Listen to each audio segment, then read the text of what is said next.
준비되셨으면 시작하도록 하겠습니다. 네, 오늘 이 자리는 우리 정책위 의장께서 내년도 예산에 관한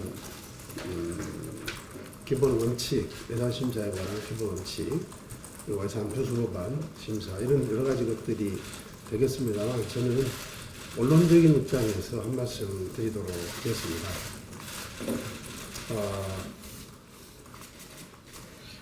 매년 이렇게 예산 심사를 해봅니다만 금년도만큼 이렇게 힘이 드는 예산 심사는 처음입니다.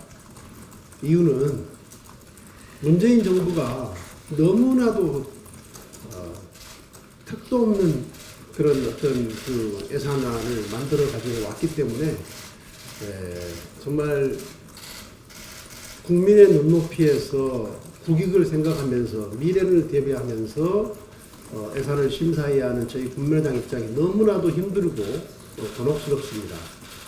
대표적인 것이 첫째는 세금으로 공무원 지원하겠다고 하는 것. 정말 받아들이기 힘듭니다.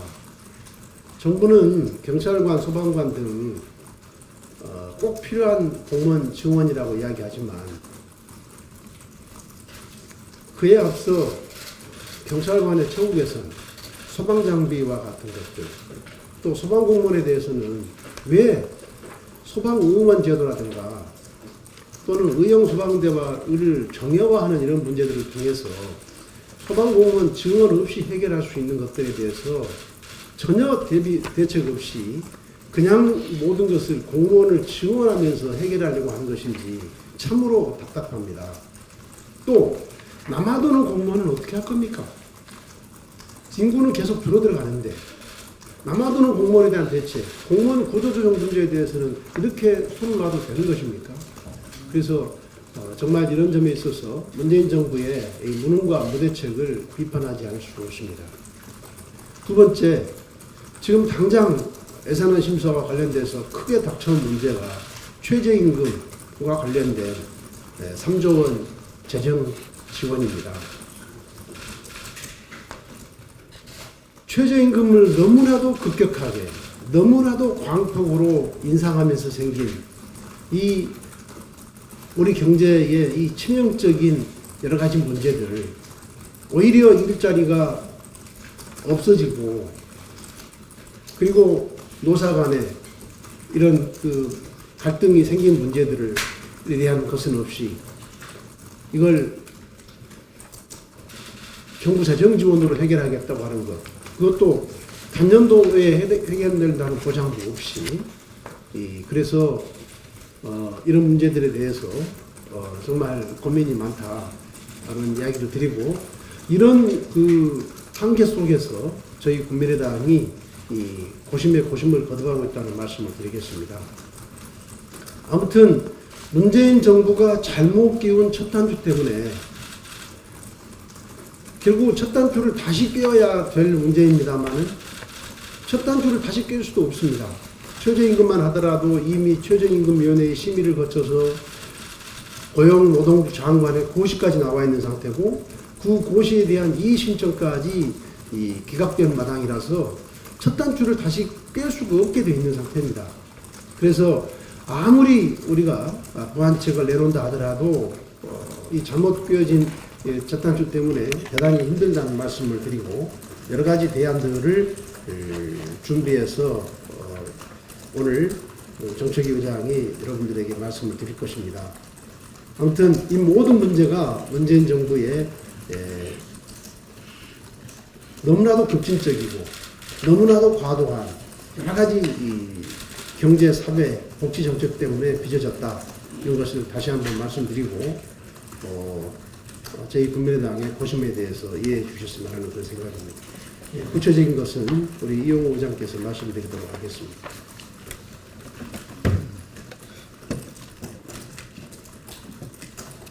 그래서 국민의당은 심각해지고 있는 양극화를 해소하고 늘어나는 수요 복지를 대비하기 위해서 근본적인 조세 개혁이 필요하다 이렇게 판단을 하고 있습니다. 그래서 세법 개정 심사 5대 방향을 제시하겠습니다. 첫 번째는 조세의 형평성을 제고하고 조세 정의를 실현하는 겁니다. 두 번째는 보다 넓은 세원 확충이 필요합니다. 그리고 세 번째는 세 부담의 능력이 있는 사람을 대상으로 비례해서 부담토록 하는 원칙입니다. 네 번째는 재정 건전성 확보입니다. 자연세수 증가분에 기반한 국정과제 재원 대책은 문제가 있습니다. 그리고 다섯 번째는 소득 재분배 기능을 강화하도록 하겠습니다. 그래서 이제 구체적으로 말씀을 드리면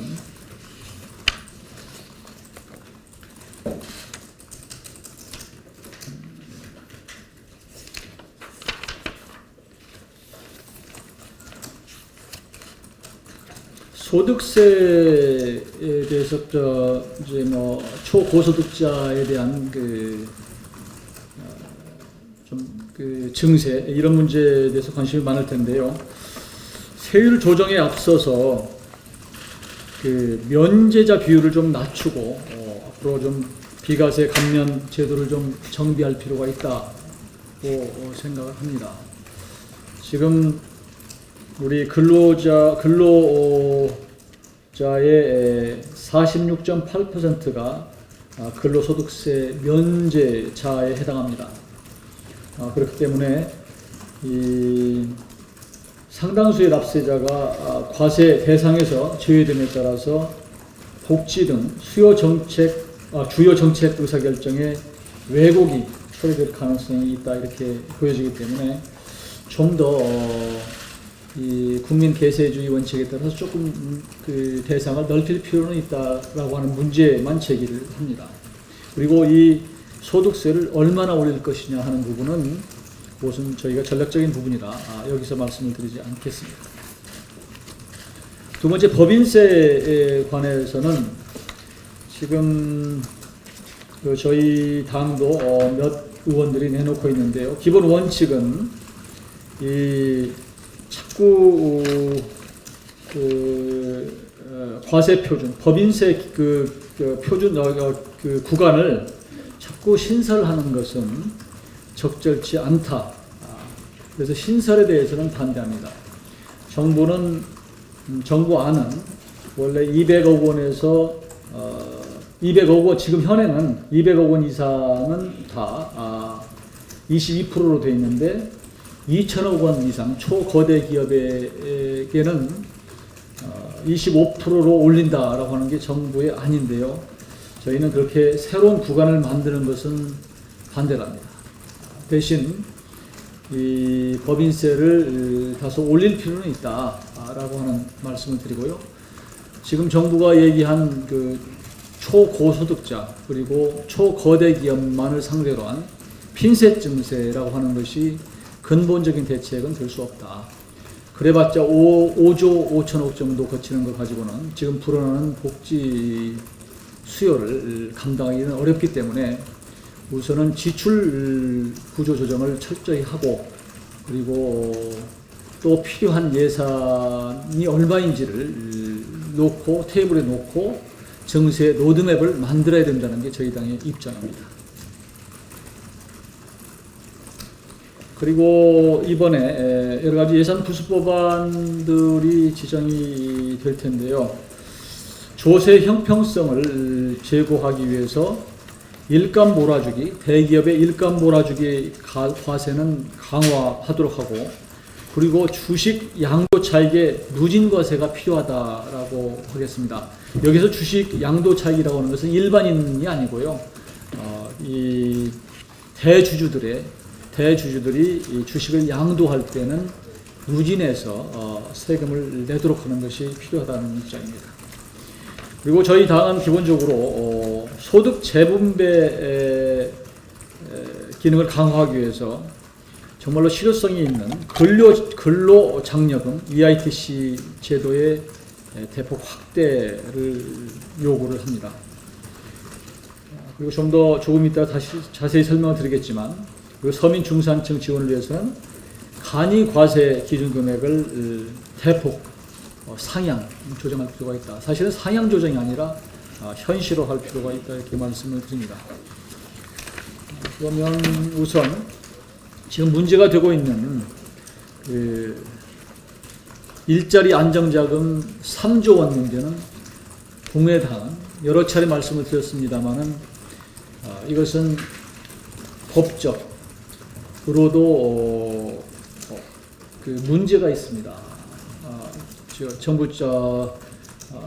그 국가재정법에 위배되고 또한 정부가 사업을 하기 위해서는 법적 근거가 있어야 되는데 근거가 없다고 하는 것이 저희 당의 입장입니다. 뿐만 아니라 이 사업은 기본적으로 영리 행위를 하는 사업자들에게 국민의 혈세를 투입하는 것이기 때문에 시장 질서를 왜곡하고 하는 문제가 있고 또 한 번도 이런 전례가 없다. 전 세계적으로도 이런 문제점을 제기합니다. 그리고 최저임금의 결국은 급격한 인상 때문에 빚어진 일이지만 이것이 내년 한 해로 끝날 수 없는 구조적인 문제가 있기 때문에 이 3조 원에 대해서는 국민의당은 기본적으로 반대를 한다라고 하는 입장이고요. 그렇지만 최저임금의 급격한 인상 때문에 우리 자영업자와 영세 중소기업들이 매우 어렵기 때문에 저희가 먼저 대안으로 제시하는 것은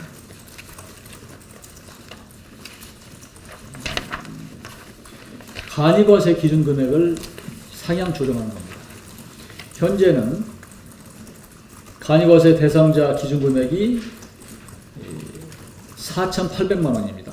이것은 1999년 말에 정해졌는데요. 20년이 지나고도 4,800만 원 그대로 있습니다. 외국의 경우에도 간이과세 제도가 있습니다. 스위스 같은 경우는 그 기준 금액이 58억입니다. 일본 같은 경우는 7억 2천만 원 정도 됩니다. 스페인은 6억 2,400만 원, 그리고 가장 낮은 데가 독일인데 지금 8,500만 원이다 이렇게 말씀을 드리고요. 그동안에 간이 과세 기준 금액이 조정되지 않은 것은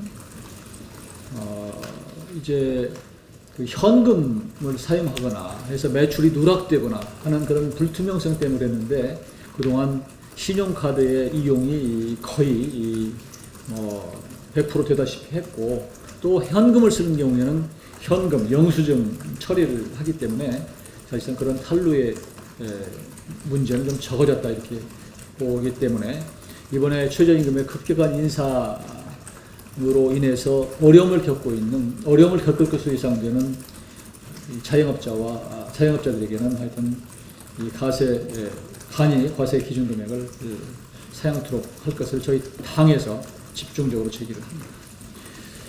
두 번째는 이 대안으로 근로장려세제를 확대할 것을 촉구를 합니다. 그동안 가구 단위 저소득층 지원을 강화해서 최저임금제를 보완하는 방안 등으로 일회성이 아니라 지속 가능한 지원책을 추진할 것입니다. 그동안 김관영 의원 같은 경우에 우리 당에서 근로장려금 지급 요건 중에서 부양 자녀의 연령 요건을 지금은 18세 미만으로 되어 있는데 24세 미만으로 상향을 하는 안을 지금 내놓고 있고요.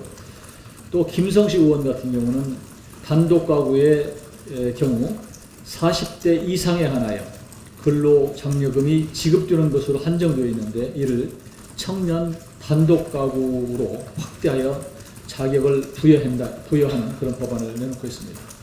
저는 조금 전에 말씀드린 간이과세 기준금액 상향과 그리고 근로장려세제 확대 이 두 가지를 집중적으로 대안으로 제시를 합니다.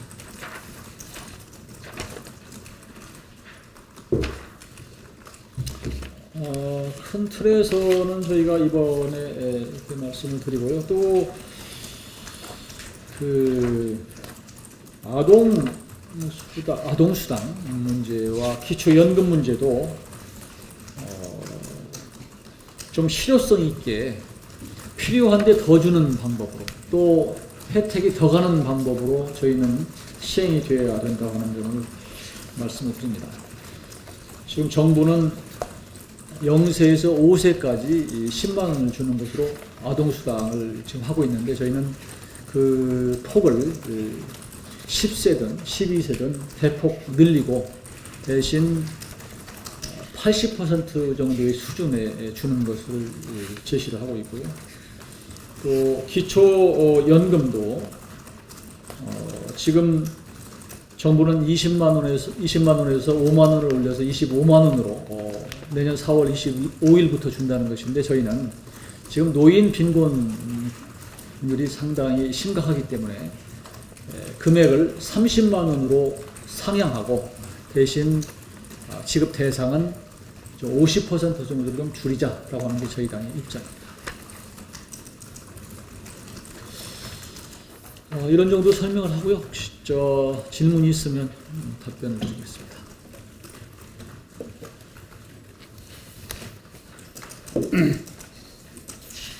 질문하실 때까지 제가 한 말씀 더 드리면요.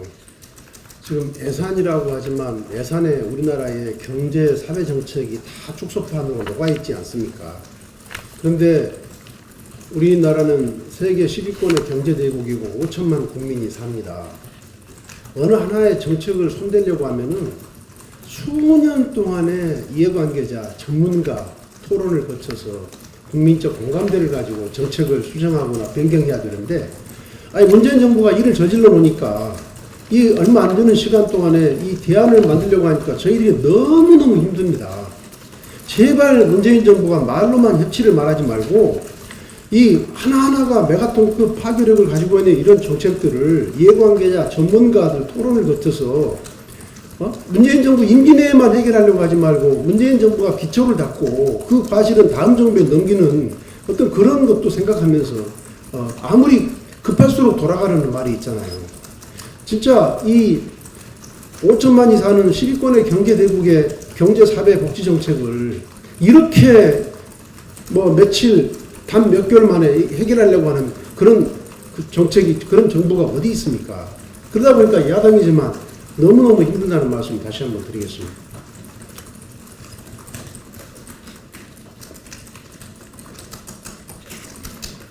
지금 우리 원내대표께서 말씀하셨듯이 생색은 문재인 정부가 내고 또 문제는 문재인 정부가 일으키고, 사실 이번 정기국회에서 내년도 예산 심사를 하면서 해법을, 대안을 사실 우리 국민의당이 고민하고 있는 그런 형국입니다.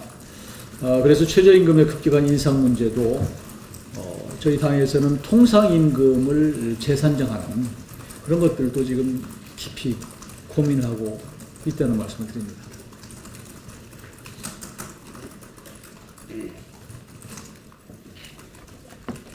그러니까 우리 정책위원장 말씀하셨지만 생색도 문제도 문재인 정부가 다 내던지고요.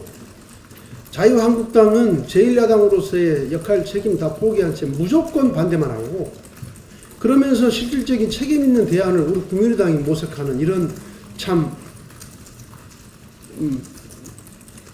이런 현실입니다. 이런 현실 잘 좀 이해해 주시기 바라겠습니다. 지금 제일 문제가 공무원 증원, 대표께서 말씀하셨지만 그 증원 문제, 그리고 일자리 안정자금 이런 것들입니다. 그래서 11월 30일까지 여야가 이게 합의가 되지 않으면 이제 자동 부의가 되는 상황인데요. 자동 부의가 된다고 해서 12월 2일 날 예산안이 통과된다는 보장이 없습니다. 굉장히 지금 정부 여당의 지금의 자세나 태도로 봐서는, 그리고 또 자유한국당의 여러 가지 지금까지 나오는 태도로 봐서는 쉽게 합의가 되기 어렵다. 그 사이에서 국민의당이 어떻게든지 해법을 도출하고 대안을 내놓기 위해서 노력을 하겠습니다만, 정부 여당도 좀 더 적극적으로 대안과 해법을 내놓고 또한 국민의당과 또 다른 당과 협치하도록 노력할 것을 촉구를 합니다.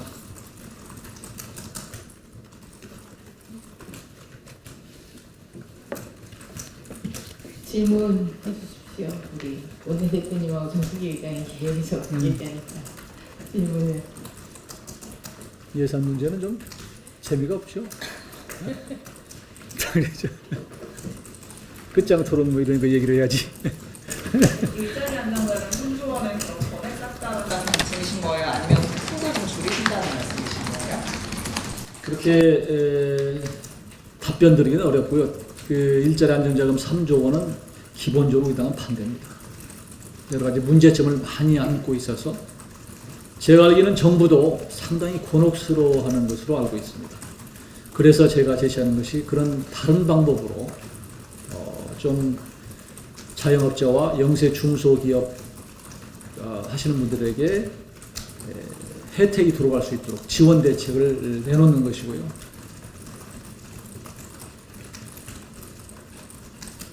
그러니까 첫 번째는 최저임금의 급격한 인상이 잘못됐고, 두 번째 그 급격한 인상으로 인한 소상공인들의 어떤 것을 부담을 덜어주기 위해서 내놓은 대책으로서의 3조 원 지원책은 접근 방법이 잘못됐다. 그래서 아까 말씀드린 대로 뭐 EITC 제도도 있었고 간이세 공제 제도를 상향하는 것도 있었고 그리고 사회보험료를 지원하는 것도 있었고 이런 식으로 접근하는 게 맞다 이겁니다. 접근 방법이 잘못됐다고 하는 것은 우선 원칙적으로도 기업에 대한 지원이라는 것은 임금 정책하고 맞지 않다는 거죠. 임금을 받는 근로자에 대한 지원이 돼야지 왜 기업에 대한 지원을 합니까? 그거 잘못됐다는 거고. 이게요, 지금 전문가들 사이에서는 이게 엄청난 행정비용, 이 요건에 맞느냐 안 맞느냐를 따지고 하는 데 있어서의 엄청난 행정비용. 그러면서 또 이 부적격자에게 돌아갈 수 있는 그 어떤 그 예산 낭비, 유실 이런 것들. 또 그걸 또 방지하기 위해서 엄청난 이런 장부나 이런 것들을 갖다가 징구를 하게 되면 그거 귀찮아서 또 포기하는 사례들. 그래서 그런 여러 가지 것들이 부작용이 지금 예상이 되기 때문에 이 접근법이 잘못됐다. 첫째는 최저임금의 급격한 인상이 잘못됐고 두 번째는 그것을 보전하려고 하는 접근법이 잘못됐다. 그래서 이것은 꼭 금액 3조 원을 뭐 전액 삭감한다 안 한다의 문제가 아니라 정부가 새로운 대안을 내놔야 된다. 저희들은 그렇게 보고 있습니다.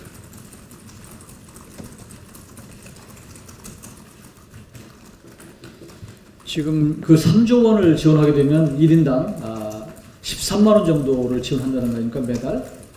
그런데 사회보험료를 지원하는 것만으로도 12만 원 정도의 혜택이 들어갑니다. 그러니까 큰 차이가 없는 거예요. 그러니까 법적으로도 문제가 없고 또 이 사회보험료 지원 같은 경우는 해외 사례가 많이 있습니다.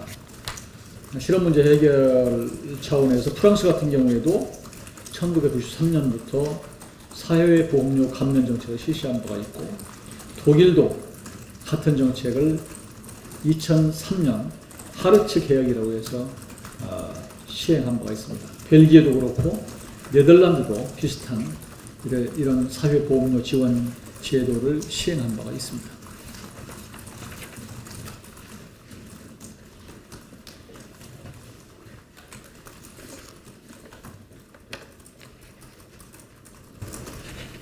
그러면 3조 원 안정기금 말고 다른 대책을 좀 요구하시는 건가요? 조금 전에 말씀드렸지만 그 대안으로 제시한 겁니다. 지금 그 지금 저 간이과세 기준금액 상향 조정 이것은 우리 그 소상공인들의 굉장한 요구 사항이에요. 그래서 그분들이 이거 아마 여러분들이 뉴스로 내보내시면 상당한 반향이 있을 거라고 생각합니다. 그동안의 수건이었습니다. 그래서 그 다음에 근로장려세제, EITC 제도는 굉장히 실효성이 있기 때문에 이 부분에 제대로 돈을 투입하자. 이게 저희 당의 대안입니다. 그 3조 원은 문제가 있으니 같은 재원이라면 이런 쪽으로 방향을 틀어서는 게 어떠냐라고 하는 대안을 제시하는 겁니다. 혹시 민주당에서 이런 두 가지 안을 어느 정도 받아들일 수 있다면 3조 원의 전액 삭감이나 완전 다른 정책은 아니더라도 두 개를 병행한다거나 이렇게 타협을 해보실 생각도 있으신가요? 정치에서는 뭐 일방적으로 할 수는 없기 때문에 서로 협치가 되고 대화 타협이 된다면 우리 어려운 이 정말로 중소 상공인들 그리고 또 중소 기업들을 위해서 정치권 전체가 나서 합의한다면 못할 것은 없죠.